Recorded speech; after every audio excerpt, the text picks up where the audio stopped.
अपना उत्तराखंड आप देख रहे हैं, आपके साथ मैं हूं चांदनी धवन। उत्तरकाशी से बड़ी खबर मिल रही है। यहां के संगम चट्टी क्षेत्र के कफलो गांव में युवती की संदिग्ध परिस्थितियों में मौत हो गई है। युवती का शव फांसी के फंदे से लटकता हुआ मिला है। परिजनों और ग्रामीणों ने युवती की हत्या का आरोप लगाया है। युवती 1 साल से एक रिजॉर्ट में काम कर रही थी। रिजॉर्ट के 2 कर्मचारियों के साथ ग्रामीणों ने मारपीट भी की है। पुलिस रिजॉर्ट कर्मचारी को हिरासत में ले लिया है।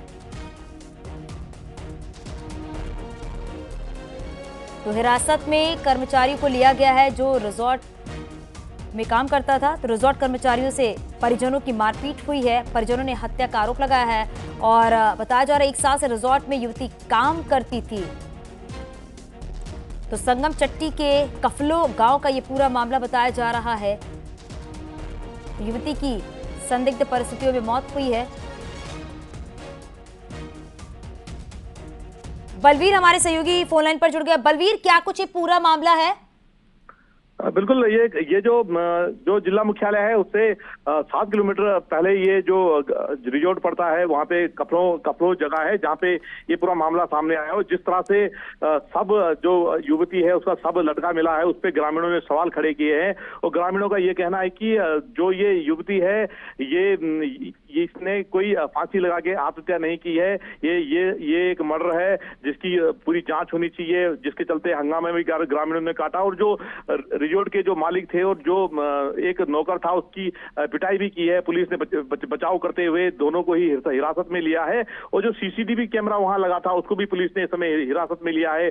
जो सीओ उत्तरकाशी है खुद मौके पे पहुंचे थे, मामले को शांत कराया और साथ में पूरा आश्वासन देते हुए सबको यहाँ से उठा के जिला अस्पताल पोस्टमार्टम के लिए भेजा गया है। पर जिस तरह से बताया जा रहा है, जो ग्रामीण बता रहे हैं, जो तस्वीरें हैं कि जिस जगह पे जो युवती का शव लटका पड़ा है, संदिग्ध परिस्थितियों में लटका पड़ा है और वहां पे पैर भी जमीन पे है, तो कहीं ना कहीं ग्रामीणों को शक है। और जिस तरह से ग्रामीणों का कहना है कि हमने बात की थी, अब पूरी तरह से जो हमारी बेटी थी वो सही थी, कल बाजार से वापस लौटी थी। और जो ये युवती है ये इसका गांव बगल में ही, पास में ही है। तो गांव वालों से भी रात को युवती ने बात की, पर इस बीच में रात में ऐसा क्या घटनाक्रम घट गया कि इस तरह की परिस्थिति सुबह ग्रामीणों को सूचना न देके पुलिस वालों को सूचना देके बुलाया जाता है वहां पे। और पुलिस जब वहां पे पहुंचती तब जाके ग्रामीणों को पता चलता। तो ग्रामीणों ने पूरी तरह से इस पूरे प्रकरण पे सवाल उठाए और हत्या का पूरा आरोप लगाया है और एक जांच की मांग की है। और अगर ऐसा नहीं होता तो उग्र आंदोलन की चेतावनी दी है। इस समय जो ग्रामीण है लगातार प्रदर्शन कर रहे हैं और आक्रोश ग्रामीणों में देखने को मिल रहा है। जी, पुलिस प्रशासन का क्या कुछ कहना है बलवीर? बिल्कुल, पुलिस इस समय जो सीओ उत्तरकाशी है अनुज कुमार, वो पहुंचे हुए हैं। उन्होंने खुद अपने सामने ही सबको जो जिला अस्पताल है वहां के लिए भेजा। और पुलिस का कहना है कि जो एक पैनल होता है वो पूरा बनाया जाएगा और पोस्टमार्टम भी किया जाएगा, जिससे जो स्थिति है उसका पता चल पाएगा। और जो सीसीटीवी कैमरा है उसको भी अपनी हिरासत में लिया है। बताया जा रहा है कि कल ही ये सीसीटीवी कैमरा जो मालिक है उसने कहा है कि ये सीसीटीवी कैमरा कल ही लगाया गया। तो अब पूरा जो मामला है पुलिस के ऊपर है, पुलिस किस तरह की जांच करती है और इस तरह की कंडीशन कैसे बनी, ये पुलिस का कहना है कि पुलिस ने पूरा आश्वासन दिया है ग्रामीणों को, परिजनों को, क्योंकि अगर ऐसा भी कुछ भी निकलता है, अगर हत्या का जैसा कोई भी आरोप ये सिद्ध होता है तो पुलिस सख्त से सख्त कार्रवाई करेगी और किसी को भी बख्शा नहीं जाएगा, ये पुलिस का कहना है। ठीक, बहुत शुक्रिया इस पूरी जानकारी के लिए।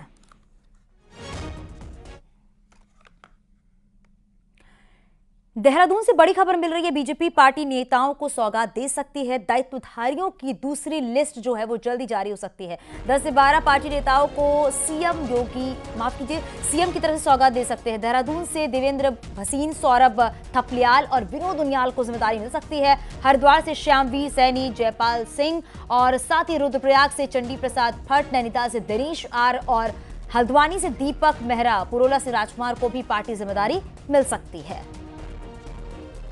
तो सूत्रों के हवाले से जानकारी मिल रही है दायित्वधारियों की दूसरी लिस्ट जारी होगी और किन किन नेताओं को जिम्मेदारी मिल सकती है वो भी हम आपको बता रहे हैं। हरिद्वार से श्यामवीर सैनी, जयपाल सिंह का नाम सामने आ रहा है। रुद्रप्रयाग से चंडी प्रसाद भट्ट का नाम सामने आ रहा है।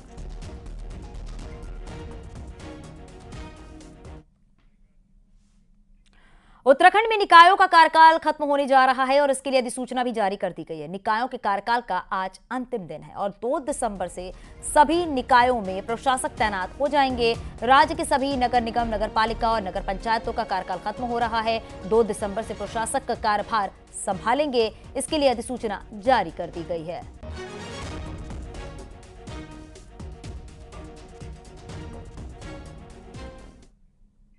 नगर निकायों पर जनता की सरकार का आज आखिरी दिन है। जो काम पूरे कार्यकाल में तेजी नहीं पकड़ पाए वो आखिरी दिन में पूरे करने की कोशिश की जा रही है और ऋषिकेश नगर निगम में 40 गाड़ियां कूड़ा निस्तारण के लिए आज जनता को समर्पित की जाएंगी। अब 6 महीने जिलाधिकारी नगर निगम के काम को देखेंगे।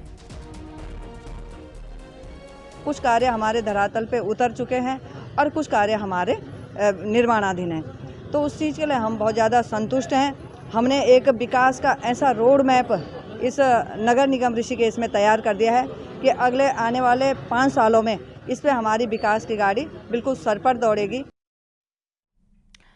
उत्तराखंड बीजेपी लोकसभा चुनाव को लेकर और ज्यादा एक्टिव हो गई है। देहरादून की विकास नगर बीजेपी का SC/ST सम्मेलन होगा और लोकसभा चुनाव को लेकर गढ़वाल संभाग का सम्मेलन होगा, जिसमें लोकसभा चुनाव को लेकर चर्चा की जाएगी। सम्मेलन में CM पुष्कर सिंह धामी भी शामिल होंगे।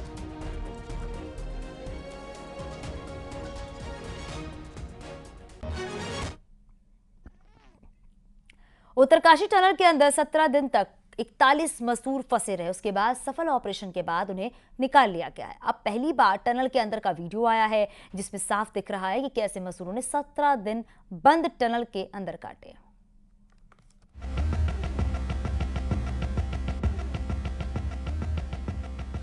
उत्तरकाशी की सिलक्यारा टनल के अंदर बेहद मुश्किल हालात में 41 मजदूरों ने 17 दिन काटे।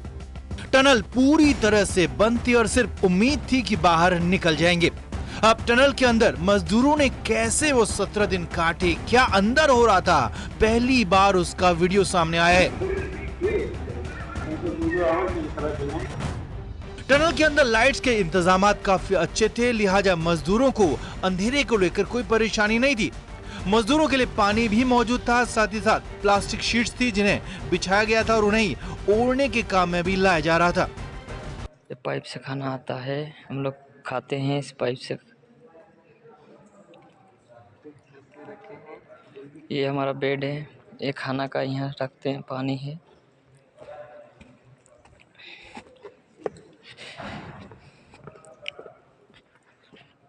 इधर जो मुंह बंद हुआ है, हम लोग फंसे हैं यहाँ पे, अंदर में हैं। 8 दिन हो गए आज मिला के। टनल के अंदर फंसे मजदूर ने ही बताया कि कैसे अचानक टनल बंद होगी और तब वो क्या कर रहे थे। हो गया, फिर से आ रहे थे, उधर से आ रहे थे हम लोग निकलने के लिए, छुट्टी का टाइम, तो अचानक बंद हो गया, गिर गया। ये हाइड्रा से आ रहे थे हम लोग, सीढ़ी उड़ी रखे हैं निकलने के लिए पाइप घुसाने से। हम लोग 40 बंदा फंसे हुए हैं। टनल के अंदर पीने के पानी की कोई दिक्कत नहीं थी, इसके लिए बोलेरो गाड़ी अंदर थी, उसका इस्तेमाल हो रहा था, जबकि सोने और बिछाने के लिए प्लास्टिक शीट्स को यूज किया जा रहा था। एक गाड़ी से पानी लाया जाता है, हम लोग पीने के लिए, वहाँ फिर से आता है पानी। टोटल 40 बंदा फंसे हुए हैं। टनल ऑपरेशन के कुछ दिन बाद वहां खाना भी भेजा जा रहा था। टनल के अंदर खाना स्टोर किया गया था।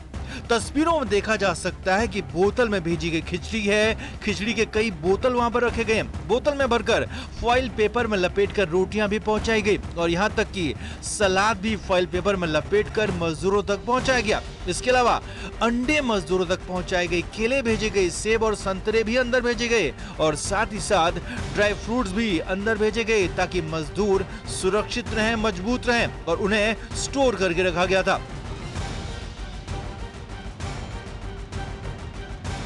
मजदूरों को खाने का सामान ज्यादा मात्रा में भेजा जा रहा था, क्योंकि किसी वजह से सप्लाई पाइप बंद होती तो भी मजदूरों को लंबे समय तक दिक्कत नहीं होती। और इसी तरह 17 दिन टनल के अंदर मजदूरों ने काटे, जो उनकी मजबूत मानसिक स्थिति और जिजीविषा को दिखाता है और उनकी हिम्मत और जज्बे को अब सभी सलाम कर रहे हैं। Bureau report, news 18। Uttarkashi tunnel की चर्चा अब देश भर में है और अब इसके बाद ये बहस भी शुरू हो गई है कि हिमालय में इस तरह के निर्माण कितने जरूरी हैं और कितने खतरनाक। ये रिपोर्ट देखिए।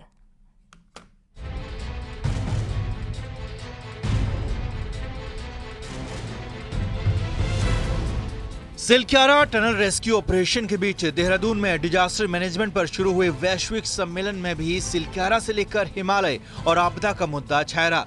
कई एक्सपर्ट्स का मानना था कि हिमालयन रीजन में लैंडस्लाइड जैसी आपदाएं आती रहती हैं, पहाड़ बनते और बिगड़ते रहते हैं, लेकिन हम यहाँ पर इंफ्रास्ट्रक्चर डेवलपमेंट का काम करते हैं तो हिमालय के पर्यावरण को समझते हुए बेहतरीन इंजीनियरिंग के जरिए हम सिलक्यारा जैसी आपदाओं से बच सकते हैं। है कि आपके पास इंजीनियरिंग और टेक्नोलॉजी सॉल्यूशंस हैं कि आप चीजों को अच्छी तरह से कर सकते हैं। बस जैसा मैंने पहले कहा कि आपका एक मॉनिटरिंग मैकेनिज्म होना चाहिए, चीजों को अध्ययन करके काम करना चाहिए, उसकी शायद ज्यादा जरूरत है। ग्लोबल टू लोकल वाला, क्योंकि लोकल कम्युनिटीज का पार्टिसिपेशन, अगर DRR डिजास्टर रिस्क रिडक्शन के लिए लोकल कम्युनिटीज का पार्टिसिपेशन बहुत जरूरी है। तो उसमें भी लद्दाख, अरुणाचल, फ्रांस, दुनिया भर के लोगों का, ऑस्ट्रेलिया, उनका पार्टिसिपेशन रहा है। साइंटिस्ट का कहना था कि रोड इंफ्रा के लिए टनलिंग सुरक्षित माध्यम है। जब टिहरी बांध बना था तब भी लोगों ने आशंकाएं जताई थी, लेकिन पर्यावरण और वहां की परिस्थिति को देखकर संवेदनशील रहना होगा। इकोनॉमी और इकोलॉजी में बैलेंस बनाते हुए आगे बढ़ा जा सकता है कि जब हम जरूरत देख रहे हैं तो हम उसके साथ साथ पर्यावरण और वहां की जो परिस्थितियां हैं उसको भी के प्रति भी हम लोग थोड़ा सा संवेदनशील रहें और उसके अकॉर्डिंग टू इस तरह का डेवलपमेंट करें। आपदा प्रबंधन को लेकर चल रहे इस वैश्विक सम्मेलन में 50 से ज्यादा देश भाग ले रहे हैं। इसमें हेल्थ इमरजेंसी, क्लाइमेट चेंज समेत कई ग्लोबल मुद्दों पर चर्चा हो रही है, लेकिन हिमालय, उसकी चुनौतियां और खासतौर पर सिलक्यारा सेंटर पॉइंट बनी रही। देहरादून से न्यूज़ 18 के लिए सुनील नौप्रभात की रिपोर्ट।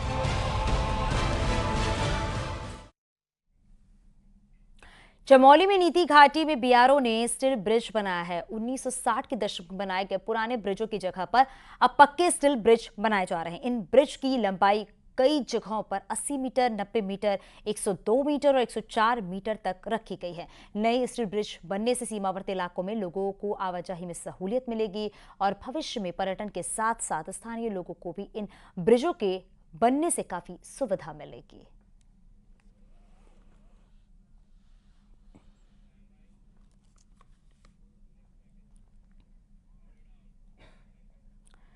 जोशीमठ में भूधसाव की आफत के बाद एशिया की सबसे लंबी रोपवे बंद करनी पड़ी थी, लेकिन अब रोपवे कब चालू होगी इसका सटीक जवाब किसी के पास नहीं है।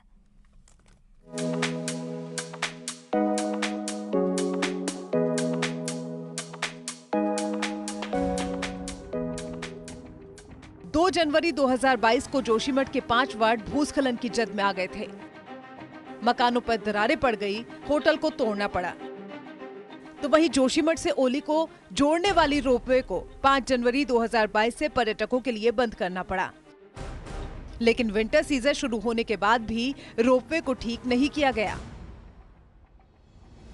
और विंटर सीजन में रोपवे ठीक नहीं होता है तो पर्यटन कारोबार से जुड़े हुए कारोबारियों और पर्यटन विभाग को करोड़ों का नुकसान हो सकता है।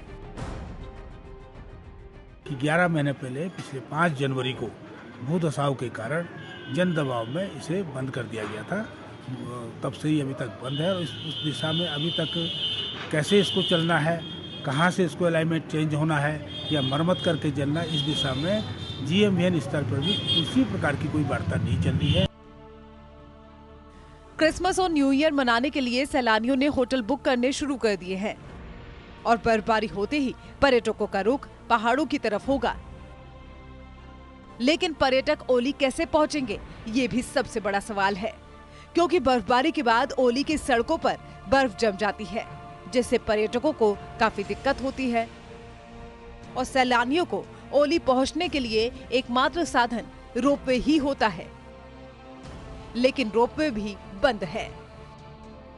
पर्यटकों की बुकिंग तो अच्छी आ रही है, लेकिन एक चीज़ की समस्या हो सकती है शायद कि रोपवे, अगर रोपवे नहीं चलेगा तो टूरिस्ट औली कैसे पहुंचेगा, ये सबसे बड़ी समस्या हो रही है। अगर रोपवे पे कुछ निर्णय जल्दी आ जाता तो शायद जोशीमठ के हित के लिए बहुत अच्छा होता। ओली में बर्फबारी के बाद नज़ारे सुंदर हो जाते हैं और इन्हीं सुंदर नज़ारों को देखने के लिए पर्यटक ओली पहुंचते हैं, लेकिन एशिया की सबसे लंबी रोपवे बंद है। ये कब ठीक होगी, ये सवाल अभी भी बना हुआ है। चमोली से न्यूज़ 18 के लिए नितिन सेमवाल की रिपोर्ट।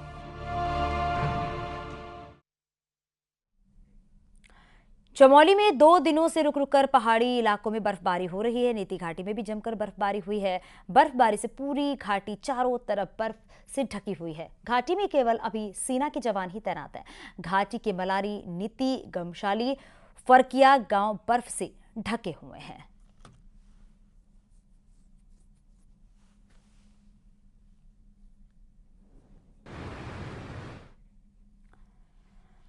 आगे भी खबर जारी है, रुकेंगे छोटे से ब्रेक के लिए, जल्द लौटते हैं।